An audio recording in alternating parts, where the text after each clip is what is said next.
श्री स्वामी समर्थ. नमस्कार मित्रांनो, मनाच्या इच्छा पूर्ण करणाऱ्या पारिजात वृक्षाची माहिती ऐकून आनंदी व्हा. वास्तुशास्त्रात घरात सुखसमृद्धीशी संबंधित अनेक उपाय सांगितले आहेत. त्यापैकी काही खूप सोपे आहेत. असे मानले जाते की जर हे उपाय योग्य पद्धतीने केले तर कोणत्याही व्यक्तीच्या जीवनात सकारात्मक बदल घडू शकतात. असे मानले जाते की जर एखाद्या व्यक्तीने वास्तुशास्त्रानुसार आपल्या घरात सर्व काही ठेवले तर घरात सुख समृद्धी निश्चित होते. वास्तुशास्त्रानुसार जीवनात वस्तू ठेवण्यात कोणतीही अडचण येत नाही. त्याचप्रमाणे वास्तुशास्त्रानुसार काही झाडे खूप शुभ मानली जातात, त्यांना शुभ मानले जाते, तर काही झाडे शास्त्रात दिली आहेत. नियमानुसार लावलेल्यांच्या घरात देवी लक्ष्मीचा वास असतो. प्रत्येक इच्छा पूर्ण होते, कारण पारिजात वृक्ष हिंदू धर्म पारिजाताबद्दल बरेच काही सांगितले गेले आहे. पारिजात वृक्ष दिव्य असल्याचे म्हटले जाते. पारिजात हा एक असा वृक्ष आहे जो कोणत्याही इच्छा पूर्ण करू शकतो. असे म्हटले जाते की त्याचा पूजेमध्ये वापर केल्याने देवाचे आशीर्वाद मिळतात. त्याचवेळी ज्योतिषशास्त्रानुसार पारिजाताच्या फुलाची आणि त्यांच्याशी संबंधित रंगांची पूजा करण्याचे महत्त्व एक गूढ आहे. काही पुराणांनुसार पारिजात वृक्षाची उत्पत्ती समुद्रमंथनातून झाली आहे. ही अर्ध्या आकाशगंगांची आणि नंतर पृथ्वीच्या तारखेची कथा आहे. त्याचवेळी पारिजात वृक्ष भगवान श्रीरामचंद्र आणि माता सीतेशी संबंधित आहे. पवित्र वृक्ष भगवान श्रीरामचंद्रांनी यांच्या वनवासी मातेशी संबंधित आहे. असे म्हटले जाते की वनवासाच्या काळात माता सीता किंवा फुलांचा हार विणायाची आणि किंवा झाडाची फुले वेचून आण सीतेसोबत येत असत. स्वतःला समजवण्याचा उल्लेख आहे. म्हणूनच फुलाला अलंकार, हार आणि प्रत्येक अलंकार असेही म्हटले जाते की आसमान मनलन माता सीतेने पूजा पारिजात फुलांचा बाष्प सुरू केला. पारिजात फुलांचा वापर केल्याने देवी लक्ष्मीलाही खूप प्रिय आहे. त्याचा वापर केल्याने घरात सुख आणि समृद्धी येते. आणि असेही मानले जाते की पूजा पारिजात फुलांचा वापर केल्याने संपत्ती आणि दरवाजे उघडतात. पूजा पारिजात फुलांचा वापर केल्याने प्रत्येक देव आणि देवीला प्रसन्न करता येते आणि फक्त ग्रहच प्रसन्न होतात.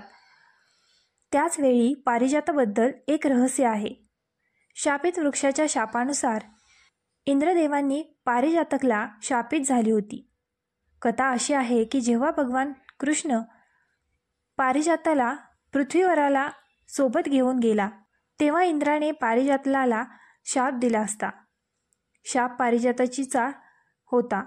पूर्ण रात्र उमलायची आणि सकाळी महिमा पारिजात हे एकमेव फूल आहे जे जमिनीवर पडल्यानंतरच पूजले जाते. त्याचवेळी जेव्हा अज्ञात पारिजाताचा काच कुजतो तेव्हा तेथे शांती आणि समृद्धी नेहमीच झोपलेली असते. त्याला पारिजात असेही म्हणतात.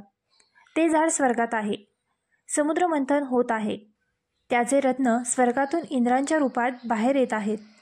राजा किंवा इंद्रांची कन्या एकदा नारद मुनींनी ते फूल लावले की रुक्मिणी आणि सत्यभामेला हृदय आणि मग किंवा झाड रिक्त दोघींनी हट्ट केले. रुक्मिणीलाही किंवा झाडाचे फूल सत्यभामेलाही असते आणि पांढरे झाड वायू असते. भगवान श्रीकृष्णाने सत्यभामेसाठी केले आहे. वृक्ष इंद्रांशी युद्ध करून पृथ्वीवरील स्वामी भगवान श्रीकृष्णाने सत्यभामे वृक्षाला नमस्कार केला, परंतु फुले फक्त रुक्मिणीची अंगणत होती. खोट्या घराचा खोटा उल्लेख आहे. घराभोवती पारिजातक वृक्ष असतो आणि घरातून सर्व प्रकारचे वास्तुदोष दूर होतात. शिवाय म्हणतात की पारिजातक फूल जिथे कुजते तिथे देवी लक्ष्मीचा वास असतो. ती फुले देवी लक्ष्मीला खूप प्रिय असतात. म्हणून देवी लक्ष्मीच्या पूजेमध्ये रिकामी फुले आपोआप देवीला अर्पण केली जातात. पारिजातकाच्या सुगंधात एखाद्याच्या जीवनातील ताणतणाव दूर करण्याची आणि ते आनंदाने भरण्याची शक्ती असते. असेही म्हटले जाते की फुलाचा सुगंध मनाला शांत करतो आणि कुटुंबात आनंदाचे वातावरण निर्माण करतो. केवळ आराम आणि आरोग्य तसेच दीर्घायुष्य मिळू शकते. सूर्य सकाळी आकाश फुगून जाईपर्यंत शांती आणि समृद्धी असते. हृदयरोगासाठी देखील हे एक आरामदायी उपाय आहे. पारिजातकाची फुले हृदयासाठी खूप फायदेशीर आहेत. असे मानले जाते की फुलांचा रस घेणे हा आजार रोखण्यासाठी एक प्रभावी उपाय आहे. परंतु हा उपाय आयुर्वेदिक डॉक्टरांच्या सल्ल्यानेच घेता येतो. त्याची फुले औषध म्हणून देखील वापरली जातात. ते तुमच्याकडेही येते. एकच गोष्ट म्हणजे पारिजातकाच्या फुलांचा झाड असेल आणि एकच काम करा, म्हणजे जिथे फर्यादकाच्या फुलांचा झाड राहतो तिथे देवी लक्ष्मीची उपस्थिती असते. किंवा झाडाची पूजा केल्याने कोणतेही धन आणि सत्कर्म मिळत नाही. म्हणून ज्या ठिकाणी फर्यादकाच्या फुलांचा झाड असेल त्या जागेचे शुक्रवारी शुद्धीकरण केले जाते. तुपाचा दिवा आवर्जून लावावा. ते शक्ती नसेल तर दर पौर्णिमेला शुद्ध तुपाचा दिवा आवर्जून लावावा. तेथे सुगंधित धूप लावावे आणि देवी लक्ष्मी मातेला यासाठी प्रार्थना करावी. लक्ष्मी तुम्हाला सुख आणि समृद्धीचा आशीर्वाद देते. तुम्ही तुमच्या घरात कायमस्वरूपी राहू शकता. असे सांगितले जात नाही की ज्यात पारिजातकाची फुलं रात्री बहरतात ती फुलत मेरे रात्रीचा पारिजातका फुलतो बहरतो. यामागेही देखील एक अतिशय गोड प्रेमकथा आहे. किंवा कथेनुसार राजकुमारी पारिजात सूर्याचार्य भगवान सूर्य देवलाच्या प्रेमात पडले.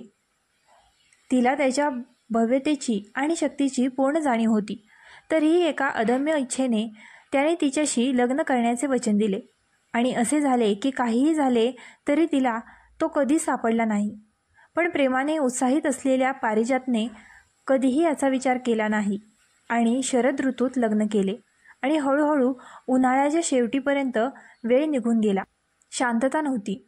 उन्हाळा नव्हता तरीही सूर्यदेवाची शक्ती पूर्वीपेक्षा इतकी वाढली की पारिजात एकाच ठिकाणी हरवली. व्यंग नष्ट होईल. दुपारी सूर्य पारिजातकाच्या दारात रिकामा अवतरला आणि पारिजात भान त्याच्याकडे पाहत राहिला. शब्दांच्या बंधनामुळे झाला अत्यंत क्रोधित झाला आणि संतप्त भरत आणखीन तापला. किंवा सर्व पारिजात राग झाली. आणि म्हणून जेव्हा त्यांचा वास शांत झाला तेव्हा त्याला पारिजातकाच्या जीवांवरच्या प्रेमाची जाणीव झाली. भेटीला जाते किंवा भीत पारिजातकच पूर्ण रात्रीचा वेळ बहरून ते इतके सुगंधित आहेत की जणू सूर्याने तुम्हाला चुंबन घेतले आहे. प्रेम आणि स्नेह स्वतःला विसरतात.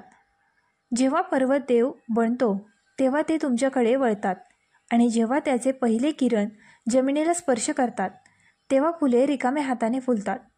ही कथा दुसऱ्या आवृत्तीत सांगितली आहे. त्याच्या प्रेमाचा आणि राजकुमारीचा अपयश सहन करू शकला नाही.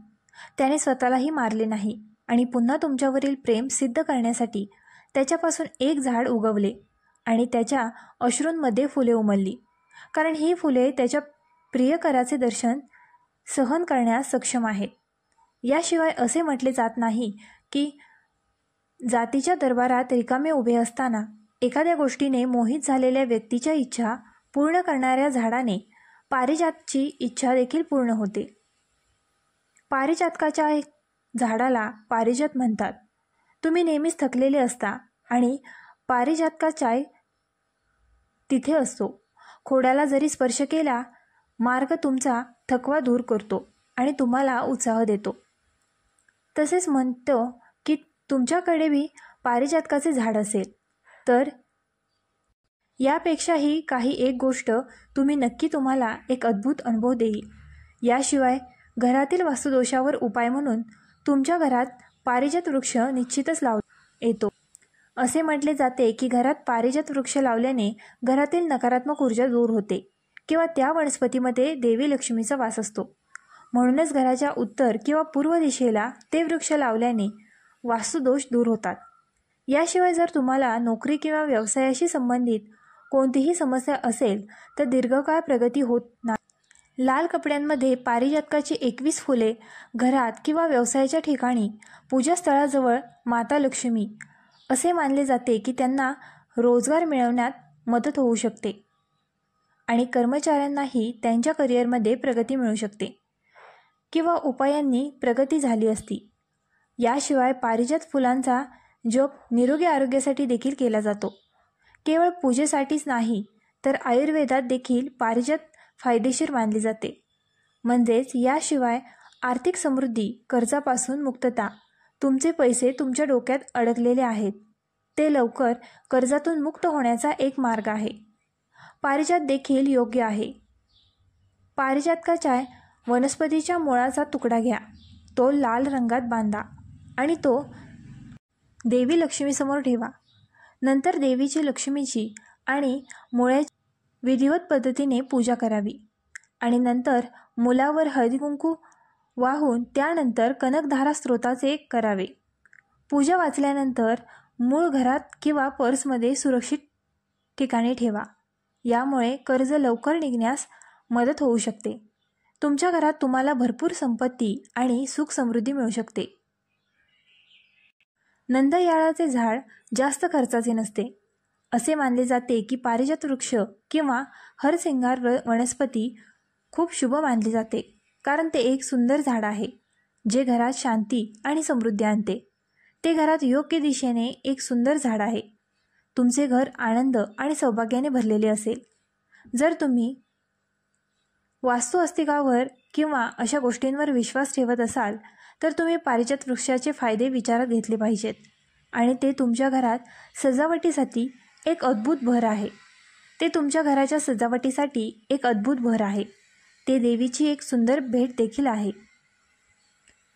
व्हिडिओ आवडला असल्यास आपल्या ग्लो मराठी चॅनलला लाईक, शेअर आणि सबस्क्राईब करायला विसरू नका.